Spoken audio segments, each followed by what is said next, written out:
This film is about an idea we call the polymorphic concept of data processing system design, which is a complicated name for an idea, we admit. But the idea itself isn't so complicated when you think of it in terms of how people get machines to help solve their problems. Now, if you have a problem to be computed, you take it to a computer. And as your problems get bigger, you need a bigger computer. As more and more guys like you have problems to solve, they take turns on the computer, which isn't so bad if the computer is fast enough, which it can be if it is big enough and expensive enough. But as the number of guys and the number of problems increase, the machine gets huge. Isn't that a waste? Because while one guy is using the computer to solve an easy problem, which may only be taking 1/1000th of the computer, everyone else has to wait. Unless you spend still more money and buy a still bigger computer. But worse, if one piece fails, the whole computer will probably quit, even though most of it is perfectly good, ready, and willing to work. What's wrong here? To start with, if you look inside, you see that it isn't just one solid hunk of computer, but a lot of individual parts and circuits which each have specialized functions. Now it would be nice if someone would divide the huge computer into little parts, unsolder the connections, so that everybody could get a chance to use the parts he needs for his particular problem. Next, you will want to organize things a little. Not in the usual way, where the brainy computer part not only supervises everything, but also insists on doing a large share of the detail work. What you want is more delegation, a more easygoing, cooperative relationship between all the parts so that they can associate freely and directly with one another and in various ways. Isn't this a lot of fun? Actually, of course, the electronic boxes don't move. You just make a nice, flexible, automatic switchboard connection like the telephone company does. That way, the computer boxes, the real brains of the system, don't have to waste their time and talents acting like telephone operators, trying to handle every single message personally.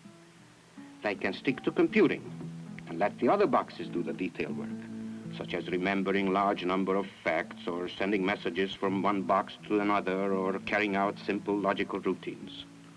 And so, each computer box doesn't have to be so big now. This is distributed control, distributed memory, distributed arithmetics, distributed everything. And it makes sense because now more than one guy can be using the system at the same time to solve a number of easy problems. And when those occasional crash problems come along, your system can reconnect itself in a matter of microseconds to get the big, urgent jobs done, as well as an ordinary giant computer could do them. And if one box quits, it's no great catastrophe.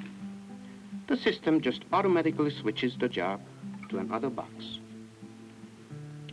If you find yourself getting the busy signal too often, you buy more of exactly the kind of boxes you need. That's like adding on new subscribers as they move in. Or you can add more displays so that more people can see what goes on. Suppose your problem calls for a lot of detailed work to do most of the time. Then you buy boxes to give you all the memory or messenger service or whatever else you need. On the other hand, if your problems are mostly heavy-duty brain work, you can load your system up with computer boxes. When you really need it, and can prove you need it, you can put together a big system, or even a really, really big one, without over-investing early, or throwing anything away, or starting from scratch again. So you save money. And all the while, you have better reliability and multiple use and better access. You can even switch together two complexes, or three, or four, like a nationwide telephone system. Or you can connect in one of those ordinary giant computers as a subscriber if you go for super systems. And this doesn't mean that you end up with one big party line. You can keep some of the lines private by opening a few switches permanently, so that certain information won't be available to nosy subscribers. And so now you see that it wasn't just exactly a computer you wanted, but a group of guys with brains and a group of boxes with electronic brains and consoles and displays, all connected together in varying ways and growing together so that the partnership can solve more problems per dollar than each group could solve by itself. And this is all there is to the data processing concept known as polymorphic, many-shaped, or multiple mode, or the matrix concept, or maybe just a common sense switchboard idea in data processing systems. Now it just so happens that Thompson, Ramo, Wooldridge has been working on the polymorphic idea for several years. And, in case you hadn't already guessed, we have built the first actual polymorphic system.